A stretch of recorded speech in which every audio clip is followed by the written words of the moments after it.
Prošle sedmice javnost je uznemirila vest da je Uprava za veterinu potvrdila da je u toku vanredna kontrola pileće kobasice koja je uvezena iz Italije, a koja je u susednoj Bosni i Hercegovini povučena iz prodaje zbog prisustva bakterije listerija. Koliko je ova bakterija opasna, kako deluje na ljudski organizam i kakav je uopšte kvalitet hrane koju konzumiramo, pitamo gosta Telemastera, a to je dr. Miloš Đorđević, molekularni biolog. Gospodine Đorđeviću, dobar dan, dobrodošli. Hvala vam na odvojenom vremenu. Čuli ste za ovaj slučaj listerije. Ova bakterija može izazvati, kažu, trovanje hranom, naročito kod osetljivih kategorija stanovništva. Dobar dan, dobrodošli. Dobar dan, bolje vas našli. Hvala na pozivu. Da, i mene je iznenadila ova vest od prošle nedelje, ali moram odmah da kažem da mi je drago što je do otkrivanja zaraženih viršli došlo pre nego što je došlo do ljudi i do bilo kakvih infekcija. Naravno, ostaje sad neki određeni period da vidimo mi da li će se pojaviti prvi slučaj zaraze listerije kod nas, ali generalno listerija jeste jedna od, pa da kažem, najčešćih i najproblematičnijih bakterija koje mogu da dovedu do problema sa trovanjem hranom. Koje ona probleme može da izazove u ljudskom organizmu? To opet sve zavisi od same osobe. Kod, ajde da kažem, mlađih i zdravih osoba, to su neki blaži simptomi, tipa dijareja, povišena temperatura, malaksalost, ali veći problem listerija pravi kod imunokompromitovanih osoba, kod male dece, kod trudnica, kod dijabetičara i kod starijih osoba? Kod starijih osoba takođe, da. Tako da kod njih ti simptomi trovanja listerijom mogu da budu mnogo ozbiljniji i, nažalost, i da dovedu do smrtnog ishoda. Ova bakterija nije karakteristična isključivo za meso i mesne prerađevine. Pronalazi se i u drugim proizvodima. Čak može da bude prisutna i u povrću.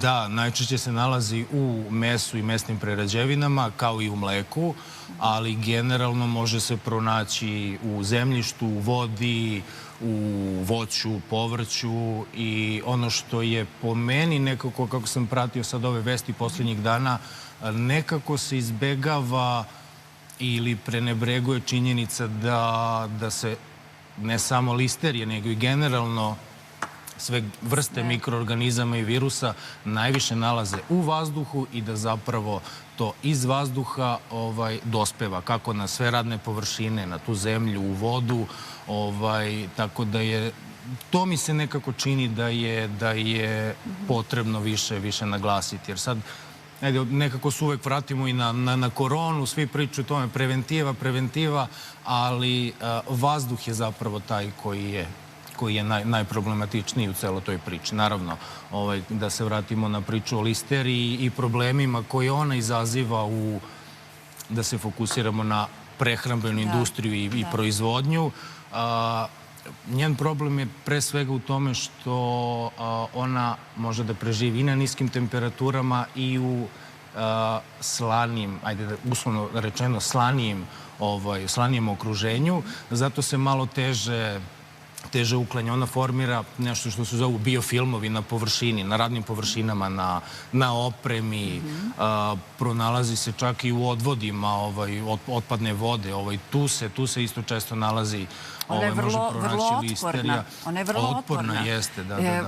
Kako prevenirati eventualne komplikacije? Da li je termička upotreba, da li uopšte visoke temperature ubijaju ovu bakteriju? Evo, rekli ste da je u slanom okruženju prisutna je. Svakako je termička obrada jedan od načina da se ukloni listerija, ali tu već pričamo o proizvodu koji je zaražen listerijom. Ono što bi po mom mišljenju trebalo raditi jeste da se spreči da uopšte do kontaminacije ne samo listerijom, nego i drugim mikroorganizmima, patogenima, virusima koji mogu da štete ljudskom zdravlju, da se radi na prevenciji, da uopšte dođe do zaražavanja tih finalnih proizvoda koji dolaze posle u ljudsku upotrebu.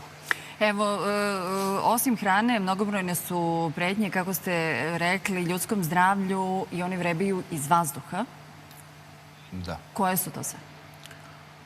Pa, generalno svi mikroorganizmi i virusi, mada postoji neki mikroorganizmi koji nisu štetni ili u manjoj ili većoj meri za ljude, ali, evo, pomenuli smo listeriju, tu je Escherichia coli, salmonela, naravno svi smo čuli za nju, tu su virusi, širok je spektar, korona, virus gripa, stomačni virus, to su one neke najčešće stvari sa kojima se u svakodnevnom životu susrećemo i nešto na šta generalno prevencija može u velikoj meri da utiče da se jednostavno broj tih mikroorganizama i virusa koji su prisutni u vazduhu smanji. Kako se uopšte zaštititi? Nemoguće, ali kako se zaštititi od Nemoguće se zaštititi u potpunosti, ali dobra prevencija može u velikoj meri da doprinese tome da se spreče ovakve situacije. Što se tiče konkretno sad listerije, tu je pre svega dobra higijena radnog prostora, što podova, radnih površina, opreme koja se koristi, higijena ruku i ljudi koji rukuju sa tom hranom. Naravno, deo koji uvek ostaje i na koji ne može da se utiče jeste sirovina koja dolazi iz prirode. Tu uvek postoje određene šanse da se, ajde da kažem, uvuče listerije ili neki drugi patogeni mikroorganizam u finalne proizvode, ali one na šta treba da se najviše, po mom mišljenju, fokusira prehrambena industrija i generalno svi prostori koji su zatvorenog tipa, gde boravi više ljudi ili gde se proizvodi hrana, jeste prečišćavanjem vazduha. Evo, na tržištu su prisutni mnogobrojni, sve više tih prečišćivača vazduha. Koliko su oni efikasni uopšte? Zavisi opet o tehnologiji o kojoj pričamo. Prva, nekako najčešće korišćena tehnologija koja je već godinama u upotrebi jeste klasično UV svetlo, međutim, sa UV svetlom je malo problem što ne može da se boravi u prostoriji gde su upaljene UV lampe. Sad je to malo modernizovano, pa imamo nešto što se zove recirkularna UV lampa koja je bezbedna za rad u prisustvu ljudi, ali opet o efikasnosti ne bih da govorim previše.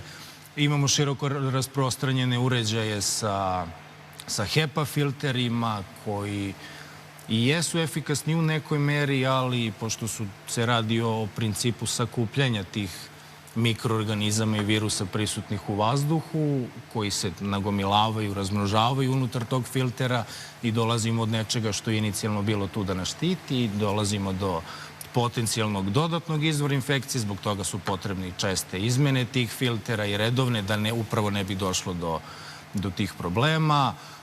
Imamo tehnologije koje su zasnovane na ionizaciji vazduha. Od skoro je kod nas na tržištu dostupna jedna ruska tehnologija koja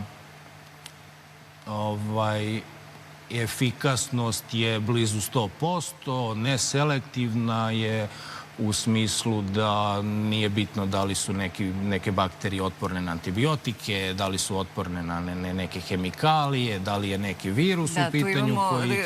Tako da širok je spektar ovih dostupnih načina za, ajde, uslovno rečeno, prečišćivača vazduha koji mogu da u velikoj meri doprinesu očuvanju zdravlja, poboljšanju kvaliteta proizvoda, da se upravo spreči jedna ovakva situacija, ali... Klima uređaji su opasni. Moramo da se dotaknemo, evo, za kraj razgovora korone. Da li možemo posle 2 godine da sumiramo sve i podvučemo crtu ili smo i dalje u opasnosti?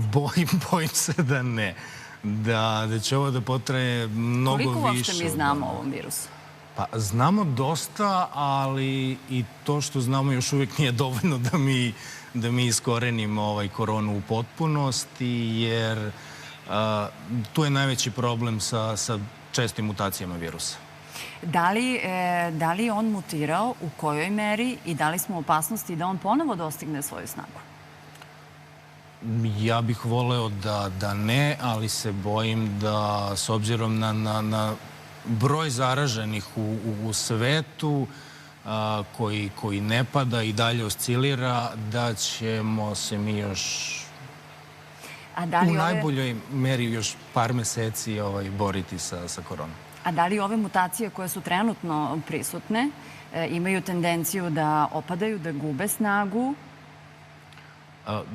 Pazite, generalno problem sa mutacijama kod virusa je što se nikad ne zna na koju će stranu te mutacije da odu. Da li će da ta mutacija bude nepovoljna za virus ili će onda stekne veću virulentnost, da može da zarazi veći broj ljudi ili će da poveća svoju smrtnost, ali to automatski znači da on neće moći dugo da se širi, tako da je to sad neprestana klackalica između nas kao domaćina i virusa kao nekog ko nas zaražava. A do nas je da održavamo imunitet, jer to je nekako i najvažnije, jer zdravlje je na prvom mestu svima. Da, i zdravlje na usta ulazi. Tačno. Hvala vam mnogo na odvojenom vremenu i na gostovanju. Hvala vama na pozivu. Ovo je bio dr. Miloš Đorđević, molekularni biolog. Vi ostanite uz televiziju Happy.